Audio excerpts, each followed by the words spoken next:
दोन घडींचा डाव. बस सुटणार एवढ्यात एक तरुण घाईघाईने बसमध्ये शिरला. बसमध्ये फारशी गर्दी नव्हती. हातात गरजेपेक्षा अधिकच्या पिशव्यांनी त्याची तारांबळ उडाली होती. ती थोपविताना त्याने बाजूच्या सीटवर पिशव्यांसकट स्वतःला झोकून दिले. त्याच सीटवर अगोदरच बसलेल्या वृद्धाला अडचण होते का याचा जराही विचार न करता स्वतःच्या बाजूला आणि त्या वृद्धाच्या अंगावर जाईल इतपत सीटवरच्या पिशव्या कोंबल्या. तो वृद्ध अधिकच अंग चोरून निमूटपणे बसून राहिला. इकडे बाजूच्या सीटवर बसून मीही तो सगळा प्रकार आतल्या आत चरफडत पाहत होतो. साधारण तासभराच्या प्रवासानंतर तो तरुण सामानाचं एका थांब्यावर उतरून गेला. तो वृद्ध आता थोडा सैल होऊन बसला. झालेल्या त्रासाचा लवलेशही त्या सुरकुतलेल्या चेहऱ्यावर दिसत नव्हता. न राहून मी त्या वृद्ध शेजारी जाऊन बसले आणि म्हणाले, आजोबा, तो माणूस त्रास होईल असा वागला. स्वतःचे सामान अक्षरशः तुमच्या अंगावर रचले आणि जाताना साधे आभार मानण्याचेही सौजन्य दाखवले नाही. तुम्ही हे एवढे का सहन केले? चालत्या बसमधून खिडकीबाहेर पाहत त्या आजोबांनी एक दीर्घ श्वास घेतला. क्षणभराने माझ्याकडे पाहिले. चेहऱ्यावर समाधानाचे स्मित आणि नजरेत तृप्तीचे भाव बोलत होते.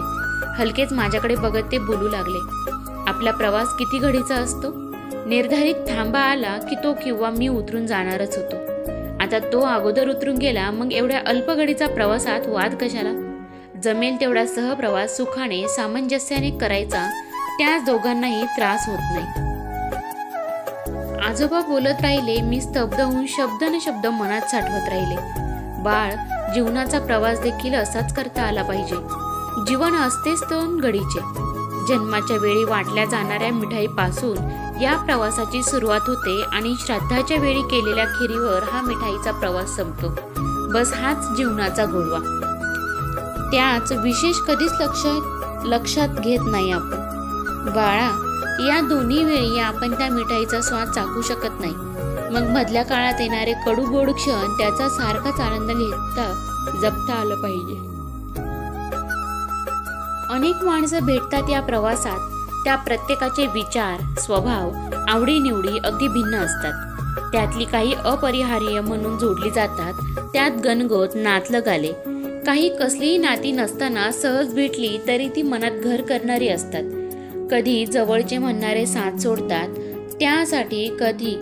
त्यासाठी कारणच हवं असं काही नसतं.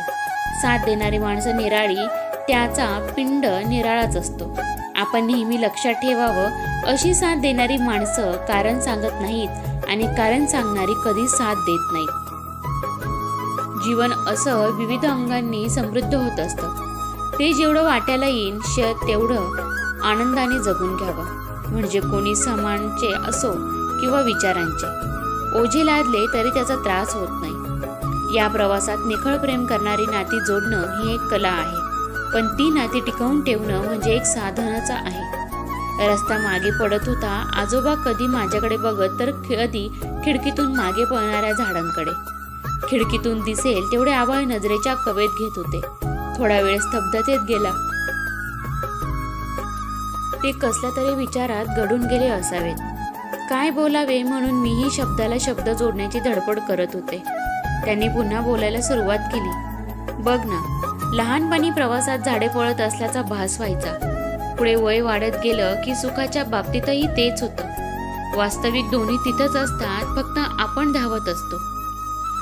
धावण्याची शर्यत जणू त्यात कधी कधी धरून ठेवावे असे हात निष्ठून जातात.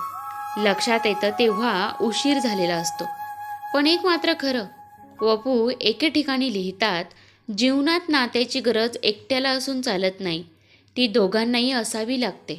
कारण भाळणं संपल्यावर उरतं ते सांभाळणं.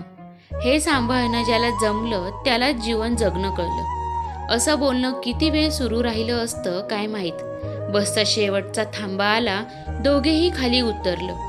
2 पावले चालत पुढे आलो आणि त्यांच्या पायावर डोकं ठेवलं. अचानक झालेल्या प्रकाराने ते क्षणभर गोंधळून गेले, सावरले. दाटल्या स्वरात म्हणाले, पोरी, अशी नाती आता दुर्मिळ झाली आहेत ग. मीही उत्तरादाखल पुटपुटले, आजोबा, ज्यांच्या पायावर डोकं टेकवावं असे पाय देखील दुर्लभ झालेत हो.